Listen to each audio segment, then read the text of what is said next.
Welcome to the Jack Goldsman. If you're watching this, you're probably staring at a gold chart right now, wondering if what you're seeing is real. I'm going to tell you something that most financial channels won't. This move, this surge toward $5,100, wasn't supposed to happen. Not like this. Not this fast.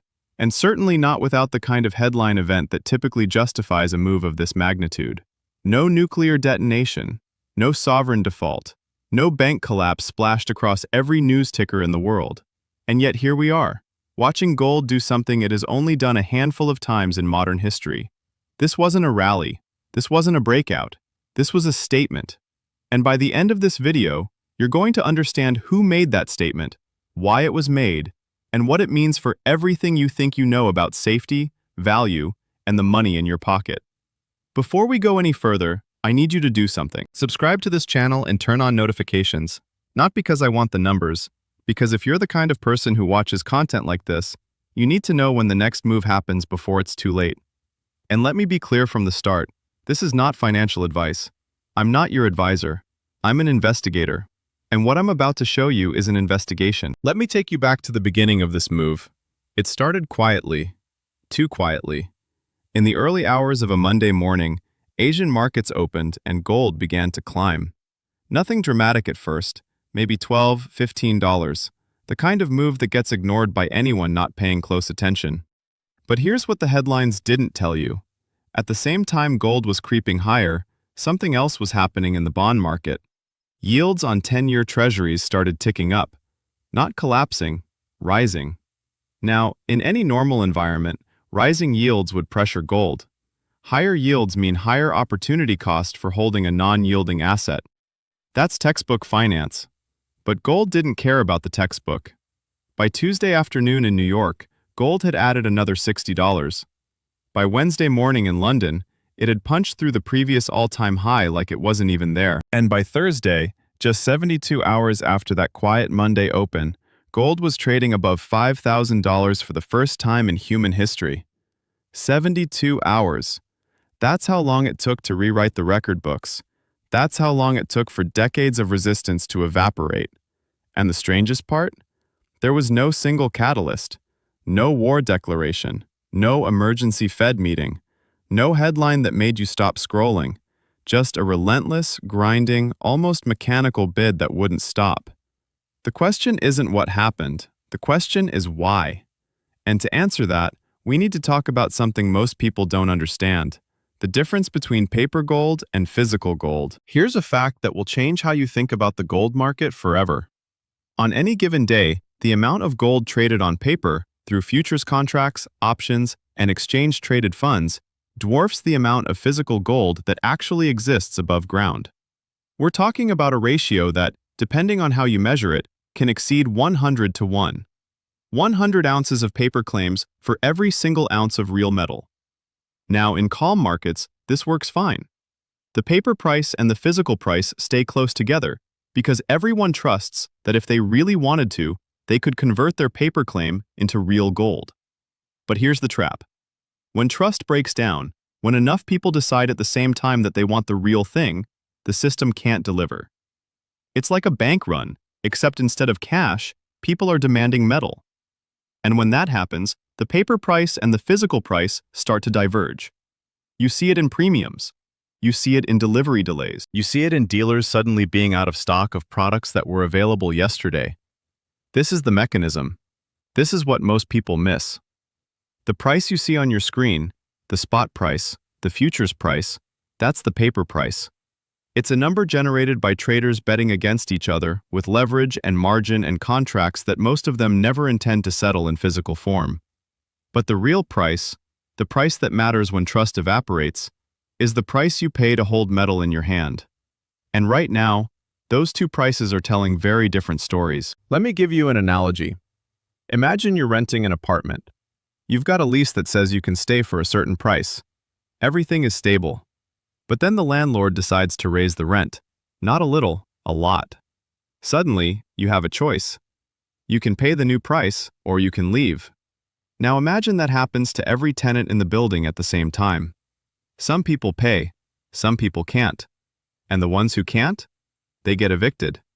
That's what happens in the gold market when margin requirements change. The exchanges, the landlords in this analogy, can raise the cost of holding a position whenever they want.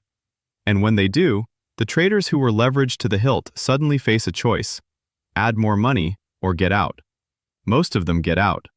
Not because they changed their mind about gold, not because the fundamentals shifted, but because the rules of the game changed underneath them. And when enough leveraged longs get flushed out at the same time, the price drops, even if physical demand is screaming higher. This is the supporting mechanism. First, you have the flight to safety driving physical demand. Then, you have the leverage unwind creating paper volatility. The two forces pull in opposite directions, and what you see on your screen is the net result. A violent, confusing mess that makes no sense unless you understand both sides. This is Jack Goldsman, and I'm telling you, the price on your screen is not the whole truth. Now let me show you why this matters by looking at history, because this isn't the first time we've seen this pattern. In 2008, during the financial crisis, gold initially sold off alongside everything else. People were liquidating whatever they could to raise cash. The paper price dropped hard. But physical premiums exploded. Dealers were charging 20, 30, 40% above spot for coins and bars. Delivery times stretched from days to weeks to months. The paper said one thing, the physical said another. Eventually, the paper caught up to reality, and gold went on one of the greatest runs in its history, more than tripling over the next 3 years. In 2020, we saw it again. When the pandemic hit, gold futures briefly went into backwardation, a situation where the spot price trades higher than future delivery prices, which almost never happens and signals extreme stress in the physical market. The paper price whipsawed, but physical demand was relentless. Central banks were buying, retail investors were buying, sovereign wealth funds were buying, and within months, gold hit what was then a new all-time high above $2,000. Once is an accident, twice is a coincidence, 3 times is a pattern. And what we're seeing now, this surge toward 5,100, fits the pattern exactly. Global tensions rising, trust in fiat currencies eroding, paper volatility masking physical accumulation. The mechanism is the same, only the scale is different. Let me talk directly to you for a moment. I know some of you watching this are scared. You bought gold at a lower price, you've watched it run up, and now you're wondering if you should sell before it crashes. I'm not going to tell you what to do. That's not my job. But I am going to tell you this: fear is not a strategy. If you're making decisions based on fear, you're not investing, you're reacting. And reactive investors lose. I know some of you are confused. You've been told your whole life that gold is a relic, that it doesn't pay dividends, that it just sits there, doing nothing. And now you're watching it outperform almost every other asset class, while the experts scramble to explain why their models didn't predict this. Here's the truth. Gold doesn't fit into their models because their models are built on assumptions that gold exposes as false. The assumption that central banks will always act responsibly. The assumption that fiat currency is stable. The assumption that paper claims are as good as physical ownership.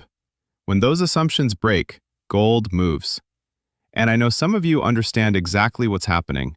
You've been watching. You've been preparing. You've been accumulating quietly while everyone else was distracted. To you, I say, stay disciplined. The hardest part of being right is not getting shaken out before the thesis plays out. This is not financial advice. I'm not telling you to buy, sell, or hold anything. But I am telling you that the choice you make in moments like this, moments of maximum uncertainty, defines your financial future. Let me tell you what I believe is happening beneath the surface. Central banks around the world, particularly in Asia, the Middle East, and parts of the global South, have been accumulating physical gold at a pace not seen in decades. The official numbers, the ones they report to the IMF, almost certainly understate the true picture. We know this because discrepancies keep appearing. Gold disappearing from Western vaults, reappearing in Eastern reserves, premiums in Shanghai consistently higher than London, refiners working overtime to meet demand that shouldn't exist based on the official data. I'm not claiming conspiracy. I'm pointing to public information that suggests a massive, ongoing shift in who owns the world's gold and where it's stored. The West, particularly the United States, has used the dollar's reserve currency status as a weapon. Sanctions, asset freezes, SWIFT exclusions. And the rest of the world has noticed. Gold is the response. Gold is the hedge. Gold is the insurance policy against a world where your dollar-denominated assets can be frozen with the stroke of a pen. This is the macro story underneath the price action. It's not about inflation, although inflation helps. It's not about interest rates, although rate cuts help. It's about trust.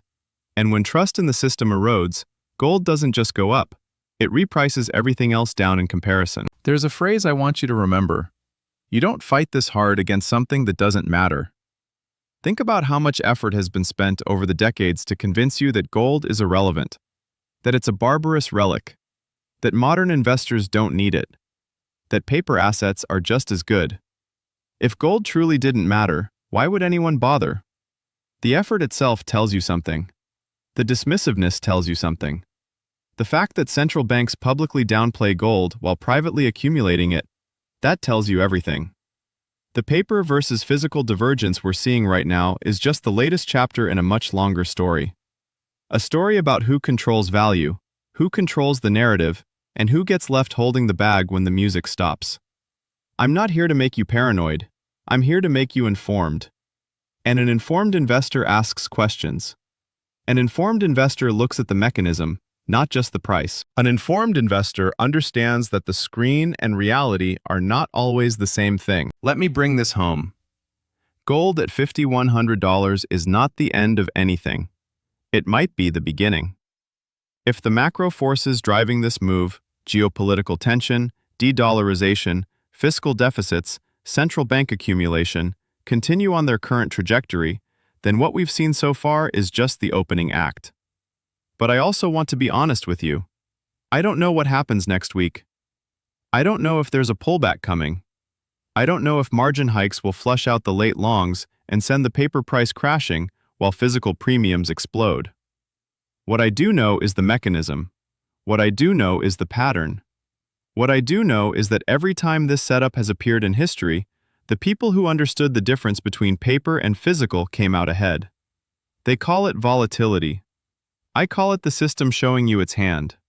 Every spike, every crash, every unexplained move, it's information. It's telling you something about the structure of the market, about who has power and who doesn't, about what's real and what's just numbers on a screen. Your job isn't to predict the next move. Your job is to understand the game well enough that the moves don't surprise you. Your job is to position yourself so that when the divergence happens, and it will happen, you're on the right side of it. So here's my final question for you. After everything you've seen, after the 72-hour surge, after the pattern that's repeated across decades, after understanding the mechanism that separates paper from physical, what are you going to do? Are you holding? Are you selling? Are you waiting for a pullback that might not come? I'm not going to tell you the answer. That's your decision. But I want you to make it with open eyes. I want you to make it understanding what you're really dealing with. And I want you to make it knowing that the price on your screen is not the whole story.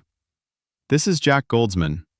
If this video gave you something, clarity, a new perspective, a framework for thinking about what's happening, then subscribe. Turn on notifications. And share this with one person you know who's been panicking about their portfolio. Not because I need the views, because they need the information. I'll see you in the next one.